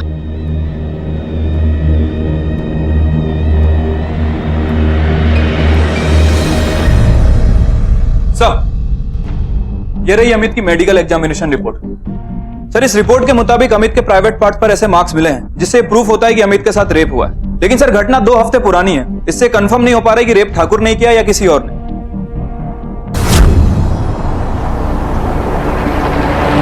ठाकुर सर ने मेरे साथ रेप किया सर। इतना खिलौना आरोप मुझ पर। ये ऐसा कुछ कर ही नहीं सकते सर। राजेश, इस रिपोर्ट से आधा केस आईने की तरह साफ हो चुका है। अब जरूरत है ठाकुर को तोड़ने की। चलो। सर, मैं अपने बच्चों की कसम खा के कहता हूं सर, मैंने कुछ नहीं किया। अमित का रेप। चलिए, 1 सेकंड के लिए मान लिया कि आपने ये सब नहीं किया, लेकिन फिर अमित आप पे ये इल्जाम क्यों लगा रहा है? मेरे साथ रेप हुआ है, ठाकुर सर ने मेरे साथ रेप किया सर। एक लड़का, अगर एक लड़की ये इल्जाम लगाती हम तो भी कुछ सोच सकते थे, और फिर वो मेडिकल रिपोर्ट के हिसाब से अमित के ऊपर रेप हुआ है। आपको अगर ऐसा लगता है कि मुझे मारपीट कर सच जो है सामने आ जाएगा, मैं आपके साथ चलने के लिए तैयार हूं, लेकिन मेरा जवाब वही रहेगा, जरूर वो अमित जानबूझ के ये सब कर रहा है।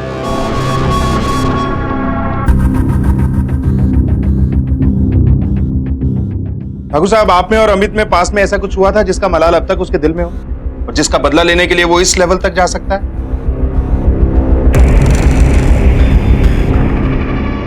AB square is equal to AC square plus 8 into bracket BC. AB square is equal to AC square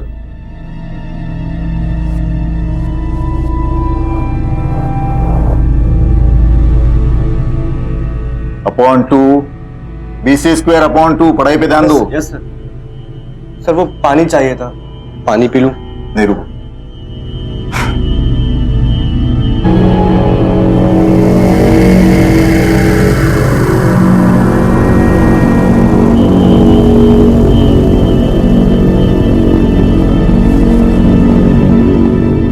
लो। उसी रात दिव्या मेरे कमरे में आई थी। ये लड़का यहाँ पढ़ने आता है या ये सब करने आता है? देखिए, इन लोगों पर मेहरबानी करने की कोई जरूरत नहीं है। ये लोग तो जिस थाली में खाते हैं उसी में छेद करते हैं। रजनी, शांत हो जाओ। दिव्या, तुम्हारे दिल में अमित के लिए कुछ है? बिल्कुल नहीं पापा, डॉक्टर बनने से पहले मैं इन सब चीजों के बारे में सोच भी नहीं सकती। ये तुम्हारी बुक रखो, इसका इस्तेमाल सिर्फ पढ़ाई के लिए करना। ये तुम्हारी उम्र नहीं ये सब चीजें करने की। और तुम्हारी तसल्ली के लिए एक बात बता दो, दिव्या को तुम में कोई इंटरेस्ट नहीं, उसे अपना करियर और अपनी पढ़ाई इन चीजों पर ही कॉन्सेंट्रेट करना है। Let her do that. जाओ, क्लास में जाओ। क्या सच में प्रिंसिपल ठाकुर ने अमित के साथ दुष्कर्म किया था, या कुछ ऐसा था जो अभी सामने आना बाकी था? आखिर क्या था इस घिनौने अपराध के पीछे का सच? अमित, इस केस में तुम्हारा बयान सबसे इंपॉर्टेंट है। तुम्हारा एक बयान गुनहगार को सजा भी दिला सकता है और किसी बेगुनाह को बेवजह फंसा भी सकता है। क्या सच में प्रिंसिपल ठाकुर ने तुम्हारे साथ रेप किया? हाँ सर, उन्होंने ही मेरे साथ ये सब किया। झूठ तो नहीं बोल रहे? सर मैं झूठ क्यों बोलूंगा? हो सकता है तुम अपने प्रिंसिपल से बदला लेना चाहते हो, क्योंकि हमें पता चला है कि तुम अपने प्रिंसिपल ठाकुर की बेटी दिव्या को पसंद करते हो। सर वो पानी चाहिए था सर, पर उस बात को तो काफी वक्त हो चुका है और उस बात का इस बात से कोई लेने देना नहीं। कभी कभी अतीत के जख्म वर्तमान के नासूर बन जाते हैं और इसी नासूर का दर्द हमें कुछ भी करने के लिए मजबूर कर देता है। सर पर मेरे मामले में ऐसा कुछ भी नहीं हुआ था। जब ठाकुर सर को इस बारे में पता चला तो उन्होंने मुझ पर गुस्सा नहीं किया, उन्होंने समझाया मुझे। अमित, ये तुम्हारी उम्र नहीं है ये सब चीजें करने की। और तुम्हारी तसल्ली के लिए एक बात बता दो, दिव्या को तुम में कोई इंटरेस्ट नहीं। फिर उसके बाद मेरा पूरा ध्यान स्कॉलरशिप पर था। सर मैंने रेप वाली बात झूठ नहीं कही। सच और झूठ की पड़ताल हम कर रहे हैं। फिलहाल तुम जा सकते। Thank you sir.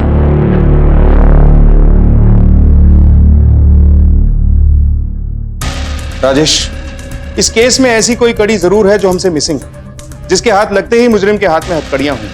हमें इस केस को और भी डीपली समझने की जरूरत है। ऐसा करते हैं कि कॉलेज और उसके आसपास के एरिया और कॉलेज से जुड़े हर शख्स से पूछताछ करते हैं। जिस शाम अमित के साथ ये सब कुछ हुआ, किसी ना किसी ने कुछ तो जरूर देखा हो। Yes sir.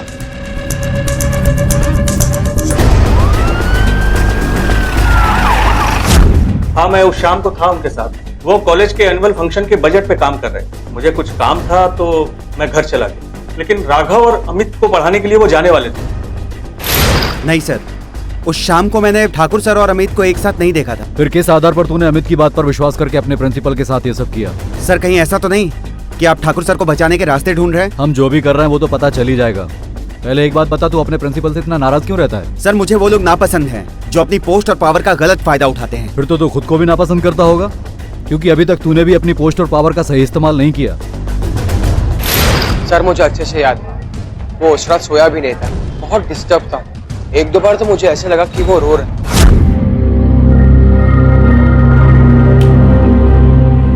अमित, क्या हुआ रे? तू रो रहा है क्या? नहीं, तू थोड़ा जुकाम हो गया है, तू लाइट ऑफ कर दे। इधर देख, कुछ छिपा रहे ना तू? कुछ नहीं हुआ है, तू लाइट ऑफ कर देना। राघव के बयान से तो ये लग रहा है कि प्रिंसिपल ने अमित का रेप किया। कहीं यही वो वजह तो नहीं कि अमित श्योर था कि ये स्कॉलरशिप उसे ही मिलेगी? स्कॉलरशिप चाहिए ना? हाँ सर, पर स्कॉलरशिप नहीं मिलेगी ना तो फैमिली का ध्यान कैसे रखोगे? लेकिन सर अगर अमित का लक्ष्य स्कॉलरशिप ही होता तो बाद में प्रिंसिपल का नाम क्यों लेता? किसी और का भी तो नाम ले सकता है। ठाकुर सर ने मेरे साथ रेप किया सर। अभी काफी कुछ सामने आना बाकी है राजेश। हाँ, इतना सब कुछ होने के बाद भी उन सबको लगता है कि मैं झूठ बोल रहा हूँ। मैं अब वहां नहीं जाऊंगा। नहीं जाएगा मतलब? तेरे बाबा की तरह 8,000 की नौकरी करेगा तू? अभी तुझे पता है ना, यही मौका है जब तू पढ़ लिख कर कुछ बन सकता है। अगर ये मौका गया ना तो तू कुछ नहीं बन पाएगा। और तू ही बता, तेरे चाचा के आम कितने दिन तक और रहेंगे? तो मैं क्या करूंगा? मैं फिर से वहीं जाऊं जहां मेरे साथ इतना सब कुछ हुआ। जितना बर्दाश्त होना था मैंने कर लिया। अमित, इन दोनों की तरफ देख। तू ऐसे हिम्मत हार जाएगा तो कैसे चलेगा? देख, मैं आज से तुझे कुछ नहीं बोलूंगी, सिर्फ इतना बोलूंगी कि इन दोनों की किस्मत अब तेरे हाथ में है। देख अमित, काकी सही कह रही है, तुझे कॉलेज वापस चलना चाहिए तो आज नहीं मंडे को आ, और तू हिम्मत मत हार यार। क्या अमित के सीने में कोई ऐसा राज दफन था जिसे वो अब तक बाहर नहीं ला पाया था? या फिर सच में प्रिंसिपल ठाकुर ने अपनी पावर का गलत इस्तेमाल करते हुए अमित को अपना शिकार बनाया था? इस केस के सभी पात्र पुलिस की रडार पर थे। कॉलेज स्टूडेंट यूनियन लीडर देव से लेकर प्रिंसिपल ठाकुर और अमित से जुड़े हर शख्स पर पुलिस की नजर थी। देव की हरकतों की वजह से प्रिंसिपल ठाकुर का परिवार काफी परेशान था। उनके लिए तो जैसे जीना भी मुश्किल होता जा रहा था। देव अपने साथियों के साथ मिलकर जो कर रहा था वो कानूनन अपराध था, और अगर एक मिनट के लिए मान भी लिया जाए कि प्रिंसिपल ठाकुर ने अपने स्टूडेंट अमित के साथ कुछ गलत किया था, तो भी उन गुनाहों की सजा के हकदार सिर्फ प्रिंसिपल ठाकुर ही थे, ना कि उनके घर वाले। देव के इस रवैये पर प्रिंसिपल ठाकुर और उनका परिवार आखिर चुप क्यों था? ये चुप्पी आने वाली एक बड़ी मुसीबत को न्योता दे रही थी। इस केस के अगले अध्याय में कुछ ऐसा लिखा था जिसके होने के बाद सभी के होश उड़ गए।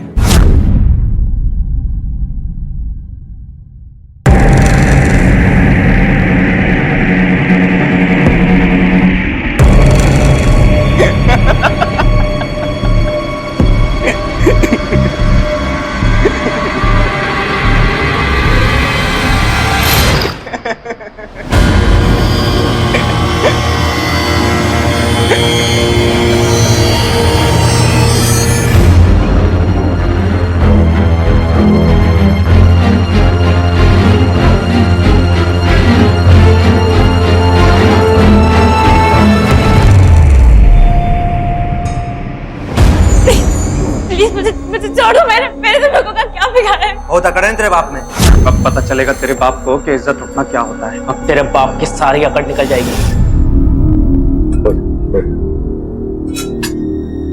देखिए, अपनी नहीं तो अपने बच्चों के फ्यूचर की तो सोचिए। इस शहर में हमारी जितनी बदनामी होनी थी हो गई। नए शहर में हमें कोई नहीं पहचानेगा। मैंने ऐसा कुछ नहीं किया जिसकी वजह से मुझे ये शहर छोड़ना पड़े। रवि, इस केस का फैसला भी नहीं आया। जब तक मुझे न्याय नहीं मिलता मैं हार नहीं मानूंगा। आप मेरी बात समझने की कोशिश तो कीजिए। दिव्या! दिव्या! दिव्या! लोगों की इतनी हिम्मत। रजनी, अब मैं चुप नहीं बैठूंगा। हर बार की तरह इस बार भी ये काम उनका ही, देव और उसके साथी।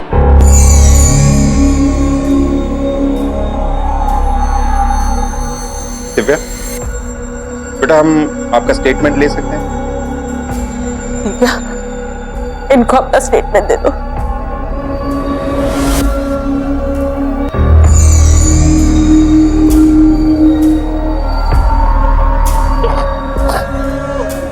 ठाकुर साहब, उन लोगों को सबक सिखाने के लिए दिव्या का स्टेटमेंट बहुत जरूरी है, क्योंकि ये मॉलेस्टेशन का मामला है, रेप का नहीं। स्टेटमेंट के बिना हम कुछ नहीं कर सकते। अभी बच्ची ट्रॉमा में है, जैसे ही बोलने की हालत में आए हमें फोन कीजिएगा। राजेश, वक्त आ गया है कि छात्र संघ के इस उभरते हुए नेता के पर कतर दिए जाएं। सर आप निश्चिंत रहिए, इस उभरते हुए नेता की मैं बहुत अच्छी तरह खातिरदारी करूंगा। मतलब बढ़ती है, पावर है, तो कुछ भी करेंगे आप लोग? किसी को भी उठा लेंगे क्या? वर्दी और पावर के साथ साथ एक और चीज है हमारे अंदर जिससे तुम लोग दूर दूर तक वाकिफ नहीं हो, और वो है जिम्मेदारी। जितने दिन हो सके ना अपनी खैर मना लो तुम लोग, क्योंकि जैसे ही दिव्या ने मुंह खोला तो कॉलेज में रैगिंग करने और उसके साथ छेड़खानी करने के जुर्म में इतने साल के लिए अंदर डालूंगा ना तुम लोगों को कि बाहर आते आते आधी उम्र कब बीत जाएगी पता भी नहीं चलेगा। और इस केस में ऊपर वाले की मार देखो, तुम लोगों की उम्र भी 18+, बचने का कोई चांस नहीं।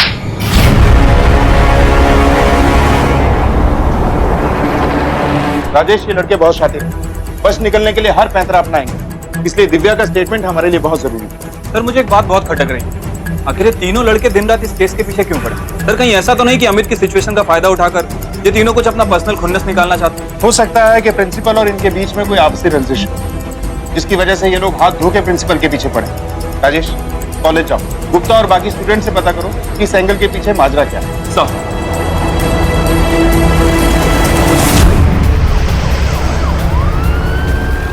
सर ये देव वगैरह स्टूडेंट नहीं बल्कि कॉलेज के चोर उचक्के लगते हैं सर। कई बार कॉलेज में फेल भी हो चुका है ये देव, और प्रिंसिपल सर के तो नाम से भी चिढ़ता था और हमेशा मैथ्स में फेल होता था। इस साल तो इसकी हिम्मत इतनी बढ़ गई कि सीधा प्रिंसिपल सर को धमकी देके आया, कहने लगा कि पास करना पड़ेगा। लेकिन प्रिंसिपल सर ने इसके मुंह पे साफ बोला कि पास या फेल सिर्फ मेरिट पे होता है। Thank you. सर राघव और अमित दोनों को देव और उसका ग्रुप नापसंद करता था। ऐसा क्यों? सर राघव और अमित दोनों ही देव के स्टैंडर्ड के नहीं थे, दोनों ही लोअर कास्ट और गरीब फैमिली से थे। पढ़ाई में अच्छे थे, इसीलिए ठाकुर सर और बाकी के टीचर के चहीते थे। देव और उसके सारे फ्रेंड्स हमेशा हमें बहुत परेशान करते थे, हर बार हमारी रैगिंग लेते थे सर। दिव्या बेटा, दरवाजा खोलो। दिव्या, मेरा दिल बहुत घबरा रहा है, आप दरवाजा तोड़ दीजिए, तोड़ दीजिए। दिव्या! राजेश, बॉडी को पोस्टमार्टम के लिए भेजो। नहीं, मेरी दिव्या को छोड़ो, छोड़ो मेरी दिव्या को। दिव्या! क्या? दिव्या जैसी करती वैसी भरती। उस ठाकुर ने मेरे बेटे के साथ बुरा किया ना, आज उसकी बेटी नहीं रही। माँ बस कर, इन सब के पीछे उस बेचारे का दोस्त था। अरे बेटा यही संसार का नियम है, जो जैसा बोता है ना वैसा ही उसको मिलता है और वो करता है। मैं जा रहा हूँ। अमित तू कहाँ जा रहा है यार? मैं जानता हूँ भाई सैड न्यूज़ है, पर तू इतना क्यों सोच रहा है? तू छोड़ मुझे। अमित रुकना यार, अमित।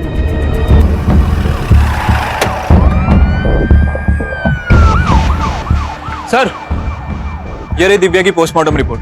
सर, रिपोर्ट के मुताबिक इट्स अ सुसाइड। राजेश, इस केस में एक बेगुनाह की जान गई। ये केस अब बहुत सेंसिटिव हो चुका है। सर, फिलहाल इन 3 लड़कों का क्या करना है? फिलहाल तो इन्हें छोड़ना ही होगा, क्योंकि हम दिव्या का स्टेटमेंट नहीं ले पाए। इसी वजह से इनके खिलाफ ना तो हमारे पास कोई गवाह है और ना ही सबूत। राजेश, मुझे लग रहा है कि प्रिंसिपल ठाकुर को इस सब में फंसाया गया है, जबकि असल में मामला कुछ और है। ठाकुर सर ने मेरे साथ रेप किया सर। इतना घिनौना आरोप मुझ पर। सर मैं झूठ क्यों बोलूंगा? अब देव और अमित प्रिंसिपल के खिलाफ मिले हुए हैं या अमित खुद ही कोई चाल चल रहा है, ये पता लगाना थोड़ा मुश्किल है। लेकिन हम चुप बैठ नहीं सकते, पता तो करना ही होगा। ये केस प्रिंसिपल ठाकुर को बलात्कार के लिए अपमानित करने से शुरू हुआ था और अमित की मेडिकल रिपोर्ट ने भी अमित के साथ बलात्कार होने की पुष्टि की। अब तक पुलिस को यह शक था कि अमित ने जो कहानी उन्हें बताई थी उसमें कुछ मिसिंग था, लेकिन इस केस के अगले मोड़ पर जो हुआ उसके बाद उनका शक यकीन में बदल गया। सर ये देख, जूम करो। मेरा बेटा अमित नहीं मिल रहा साहब, उसे ढूंढ के दीजिए साहब। ठीक है, बैठिए। कहाँ गया था आपका बेटा? साहब कल दोपहर को दिव्या की मौत का पता चला। जैसी करती वैसी भरती। माँ बस कर, इन सब के पीछे उस बेचारे का दोस्त था। मैं जा रहा हूँ। अमित साहब रात को भी घर नहीं आया, पूरी रात इंतजार किया साहब। मुझे लगा कि वो हॉस्टल गया होगा। राघव से बात हुई तो उसने बताया कि वो उधर भी नहीं आया साहब। आप चिंता मत कीजिए, हम तुरंत अमित को ढूंढना शुरू कर दें। नहीं सर, अमित को तो मैंने नहीं देखा यार। काकी का भी कॉल आया था मुझे, लेकिन मैंने उन्हें भी यही कहा कि वो यहाँ नहीं आया। अच्छा, ये अमित और कहाँ उठता बैठता है? सर यही आसपास में 2-3 जगह है जहाँ वो कभी कभी जाकर बैठा करता था। लेकिन सर कल मैंने एक बात नोटिस की। क्या? सर कल जब मैं यहाँ वापस आ रहा था,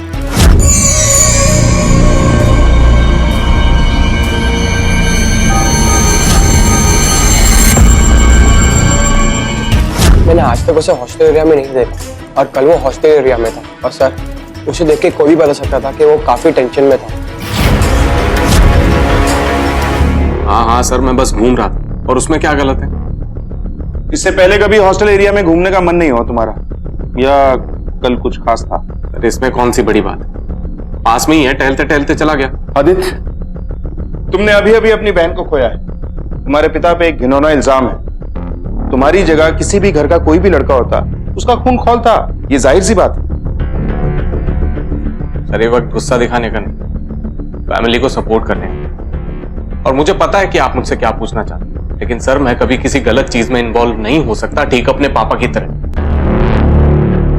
सर अब मैं जाऊं? जाओ। सर इस लड़के के दिल में कुछ और है, दिमाग में कुछ और चेहरे पे कुछ और। गुस्सा बहुत है सर इसके अंदर। राजेश, अमित की फोटो आसपास के सारे एरिया में सर्कुलेट करो, उसे ढूंढना बहुत जरूरी है। और ये लड़का आदित्य, गहरी छानबीन करो इसके बारे में। सर मैंने अमित के फोन रिकॉर्ड्स और ट्रायंगुलेशन रिकॉर्ड्स दोनों ही मंगवा लिए। राघव की बताई हुई जगह पर हमारी टीम अमित को सर्च कर रही है। गुड।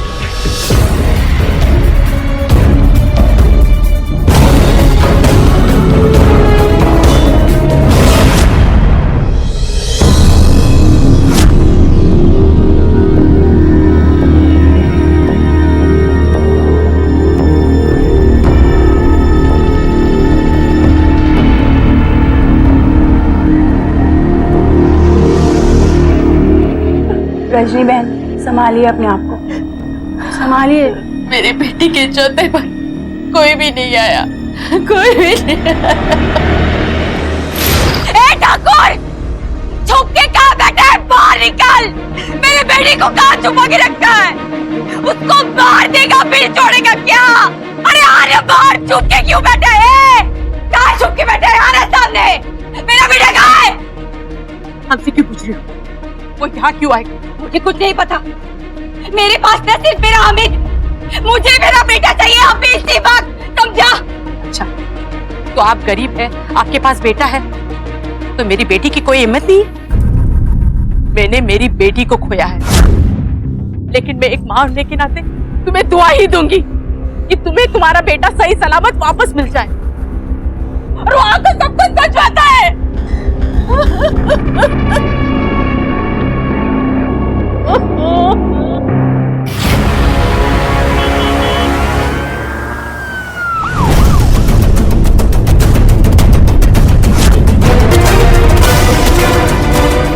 कुछ नहीं है सर। ठीक है, आसपास के एरिया की अच्छे से तलाशी लो और बॉडी को पोस्टमार्टम के लिए भेजो। सर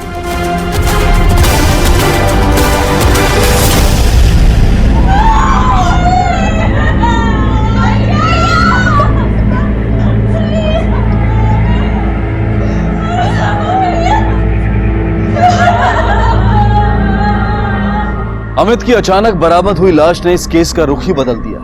क्या पुलिस का शक सही था कि अमित उनसे कुछ छिपा रहा था?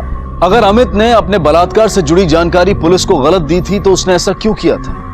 आखिर उसके सामने ऐसी क्या मजबूरी थी कि जिसकी वजह से अमित ने उस शख्स को सारे समाज के सामने दोषी बना दिया, जिस शख्स ने हमेशा उसे सफलताओं की सीढ़ी चढ़ते हुए देखना चाहा?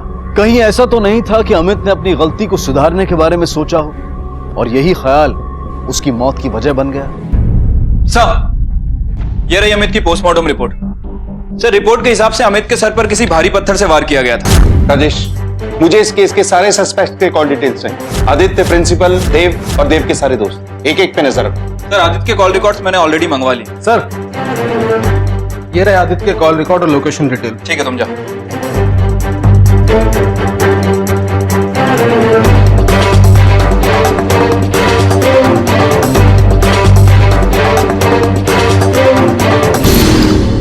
शब्द भी झूठ बोला ना तो हलक से जबान बाहर निकाल लूंगा। तुझे तेरा पिता पसंद नहीं है ना, क्योंकि 2 साल पहले उन्होंने तुझे कॉलेज से सस्पेंड किया एग्जाम में चीटिंग करने के जुर्म में, जिसकी वजह से तू 1 साल फेल भी हुआ था। सर, एक तो वो काफी पुरानी बात है और मैं ही मेरे पापा से गुस्सा रहूंगा। सर, गलती तो मैंने ही की थी ना। अच्छा, तो पिछले 2 महीने से अमित के साथ मिलकर कौन से सम सॉल्व कर रहा है तू?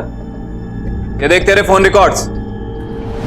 इस फोन रिकॉर्ड्स के हिसाब से तूने ही सबसे ज्यादा बार अमित को कॉल किया। अब सीधे सीधे बोल, अमित के साथ मिलकर तूने ही षड्यंत्र रचा ना अपने पिता के खिलाफ?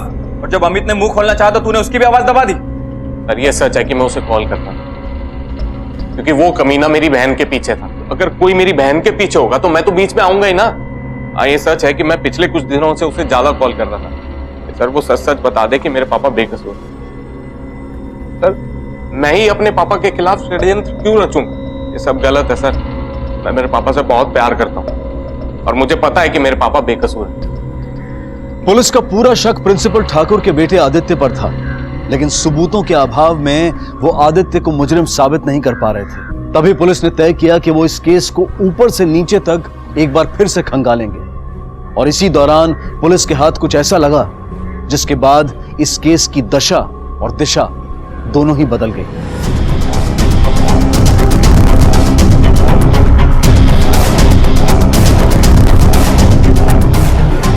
राजेश, इस केस में कुछ तो ऐसा है जो हमारी नजरों के सामने आके भी बच के निकल जा रहा। हमने हर किसी से अच्छे से बात की, प्रिंसिपल, आदित्य, राघव, रजनी और ये देव।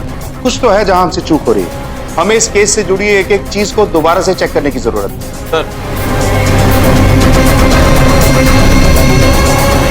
सर, अमित को तो स्कॉलरशिप पहले ही मिल चुकी थी। और सर, ये देखिए, ये लेटर अमित ने अपने पीसी से डिलीट कर दिया था। अभी अभी हमने रिकवर किया।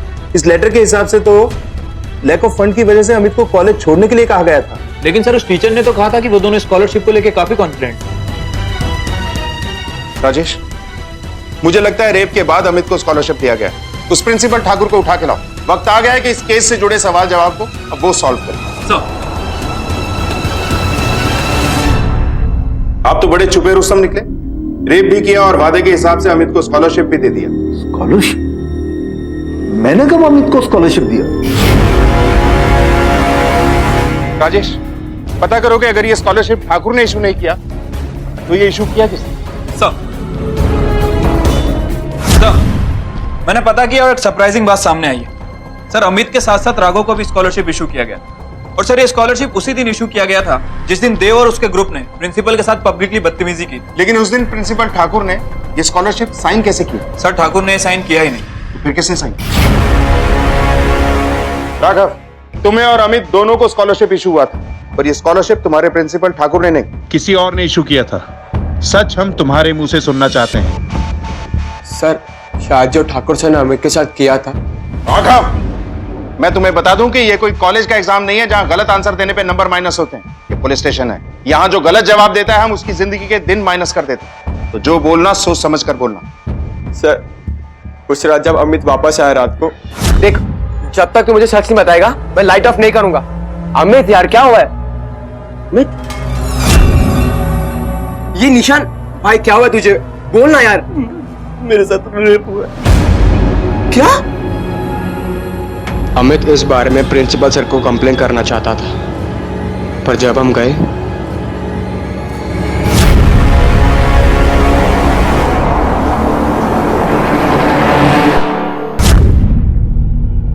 रेजिग्नेशन? गुप्ता जी, ये क्या बात? आप तो भली भांति जानते कि मेरा कोई कसूर नहीं है। ठाकुर जी, मुझे 100% नहीं बल्कि 1000% आप पर विश्वास है, लेकिन अब ये बोर्ड की डिमांड है। अब एक छोटी सी डिमांड कानून की भी है गुप्ता, तुझे अरेस्ट करने की डिमांड।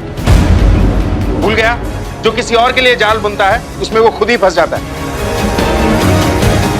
ले चलो इसे। सर, मैंने क्या किया है? लॉकअप में बताया। सर बताओ।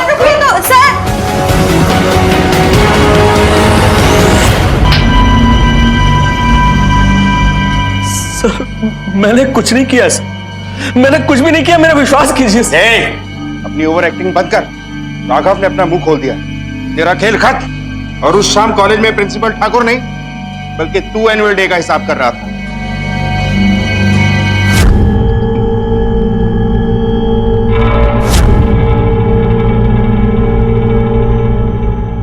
क्या बात है? प्रिंसिपल सर से मिलना है सर। प्रिंसिपल सर नहीं है, मुझे बताओ क्या बात है?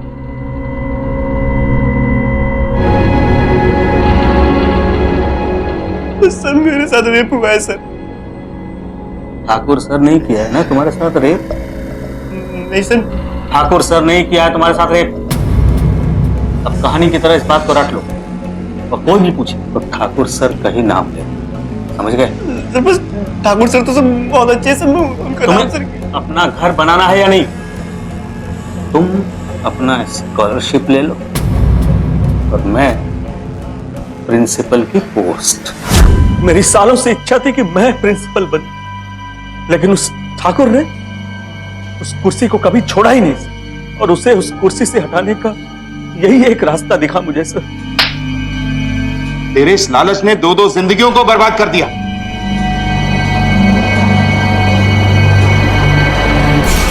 राजेश, ये तो साफ हो चुका है कि रेप ठाकुर ने नहीं किया, तो फिर ये रेप और अमित का मर्डर आखिर किया किसने? सर,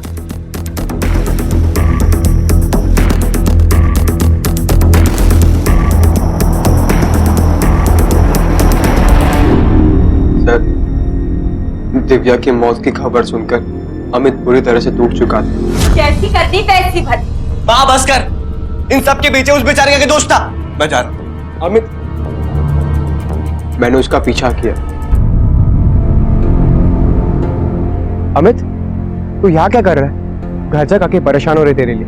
दिव्या की जान मेरी वजह से गई है ना। मैं झूठ बोलता ना ठाकुर सर की फैमिली को ये सब झेलना पड़ता। मैं अब इस झूठ के साथ नहीं जीना चाहता। मैं जा रहा हूँ सबको सच बताने।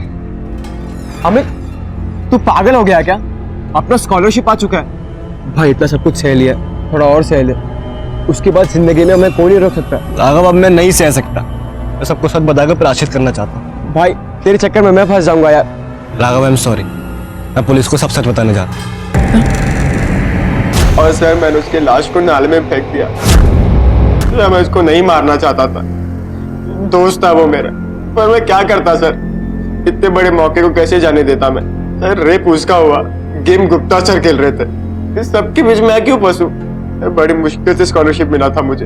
एक घर वाले की बड़ी उम्मीदें थी मुझसे, बहुत खुश थे वो सर। मैंने हमेशा अमित का साथ दिया, एक अच्छे दोस्त के नाते। दोस्त नहीं, दुश्मन था तू अमित का। इतनी छोटी सी उम्र में इतना बड़ा खेल खेल गया, बिना मेरिट के स्कॉलरशिप ले रहा था। तू भूल गया शायद कि गलत नियत से किया गया हर काम गलत मंजिल तक लेके जाता है। अब तो किसी बड़ी यूनिवर्सिटी में नहीं बल्कि जिंदगी भर जेल में सड़ेगा। अब सच सच बोल कि अमित के साथ रेप किसने किया था? किसके गुनाह पे पर्दा डाल रहा है तू?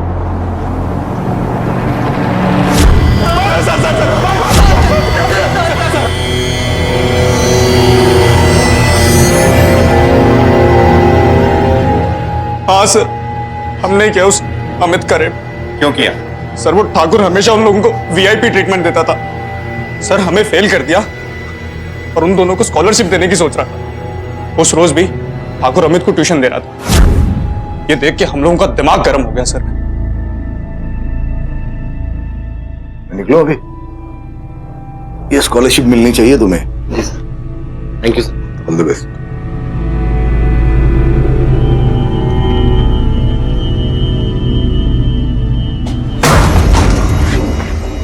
क्या रे अमित, दिया क्या ठाकुर सर ने? अरे ट्यूशन, मैथ्स ही पढ़ाता ना ठाकुर तुझे। अरे देव, परसों वो वीडियो देखा था ना हमने, एक लड़का है दूसरे लड़के के साथ में। अरे तभी मैं सोचूं ये ठाकुर का स्पेशल बॉय कैसे बना।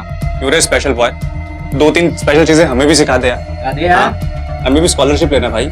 हाँ आना, पकड़ साले को।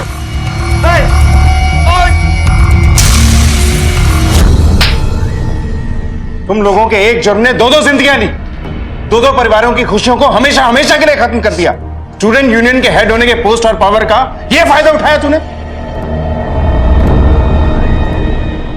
देव ने अपने स्टूडेंट यूनियन हेड होने का गलत फायदा उठाया था। वहीं दूसरी तरफ वाइस प्रिंसिपल गुप्ता ने सिर्फ एक पद को पाने के लिए जो षड्यंत्र रचा था वो बेहद घिनौना था।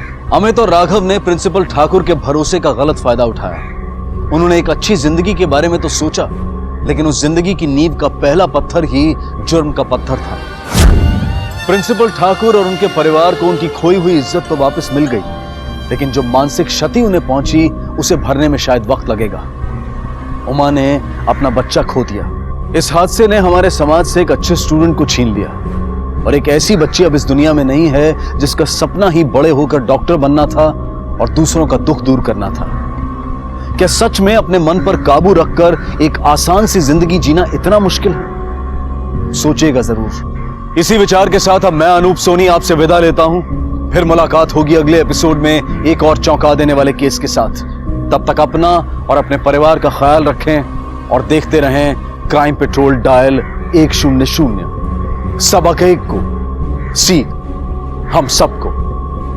जय हिंद। इस तरह के और भी एपिसोड देखने के लिए हमारे चैनल को सब्सक्राइब करें और बेल आइकन दबाना ना भूलें।